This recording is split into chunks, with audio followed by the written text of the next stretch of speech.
Hey everyone, today in this video I will discuss with you what is performance appraisal. Performance appraisal generally two words के combination से बना है. But one is performance and another one is appraisal. तो generally performance क्या होता है? Performance वो काम होता है जो हम करते हैं, उसे हम जर्नली परफॉर्मेंस बोलते हैं. अप्रेजल क्या होता है?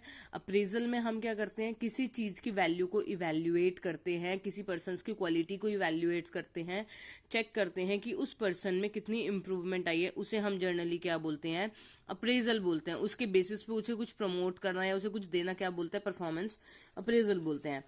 यहाँ पे दे भी रखा है परफॉर्मेंस अप्रेजल के मीनिंग में. परफॉर्मेंस अप्रेजल को हम परफॉर्मेंस इवैल्यूएशन और परफॉर्मेंस को रिव्यू करना भी बोलते हैं. जैसे जर्नली हम क्या करते हैं, टीचर स्कूल में क्या करते हैं, बच्चों की परफॉर्मेंस को रिव्यू करते हैं, चेक करते हैं, इवैल्यूएट करते हैं. एग्जाम्स लेके क्या करते हैं, टाइमली एग्जामिनेशन हेल्ड होती है, चेक करते हैं कि भाई हाँ बच्चों में की परफॉर्मेंस में कितना इंप्रूवमेंट हुआ, बच्चों को कितना कॉन्सेप्ट क्लैरिटी है. तो सिमिलरली ऑर्गेनाइजेशंस क्या करती है, परफॉर्मेंस को इवैल्यूएट करती हैं. उस बेसिस पे वो क्या करती है, आगे फिर गोल्स और स्टैंडर्ड सेट करती हैं. तो उसे क्या बोलते हैं? परफॉर्मेंस अप्रेजल बोलते हैं.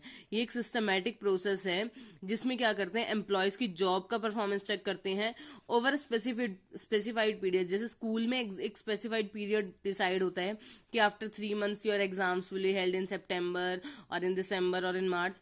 सिमिलरली ऑर्गेनाइजेशंस डिसाइड करती हैं. ऑर्गेनाइजेशंस क्वार्टरली बेसिस पे भी जज कर सकती हैं एम्प्लॉयज को, मंथली बेसिस पे भी जज करती हैं, और कुछ ऑर्गेनाइजेशंस टारगेट के बेसिस पे भी परफॉर्मेंस को जज करती हैं.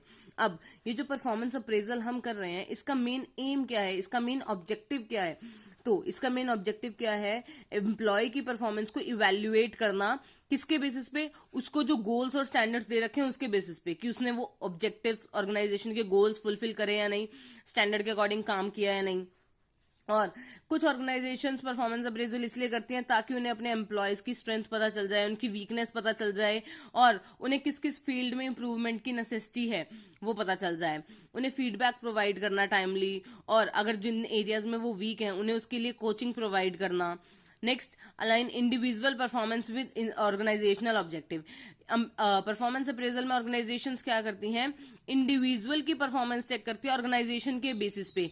फिर उसके बाद वो क्या करती हैं, ग्रुपिंग कर देती हैं, ऑर्गेनाइजेशन में मेंबर्स की ग्रुपिंग कर देती है या ट्रांसफर कर देते हैं. तो इस तरीके से परफॉर्मेंस अप्रेजल के बाद क्या करते हैं, ऑर्गेनाइजेशन अपने ऑब्जेक्टिव को फुलफिल करने के लिए क्या करते हैं, चेंजेस करते हैं necessarily. Inform decisions on promotion, salary increase and training needs. As we discuss की परफॉर्मेंस अप्रेजल के बाद क्या करते हैं, प्रमोशन प्रोवाइड किया जाता है, सैलरी हाइक हो जाता है, और जिन एम्प्लॉयज को ट्रेनिंग की नीड होती है ट्रेनिंग दी जाती है, या कई एम्प्लॉयज का ट्रांसफर करना होता है एक डिपार्टमेंट से दूसरे डिपार्टमेंट में. तो ये सारी चीजें क्या की जाती है, परफॉर्मेंस अप्रेजल के बाद की जाती हैं. तो आई होप आपको परफॉर्मेंस अप्रेजल का मीनिंग क्लियर हो गया. अगर आपको कुछ भी डाउट है तो आप कमेंट सेक्शन के थ्रू पूछ सकते हैं. इसके नोट्स आपको टेलीग्राम चैनल पे मिल जाएंगे, उसका लिंक आपको डिस्क्रिप्शन में मिल जाएगा. So stay tuned for more videos and thank you for watching this.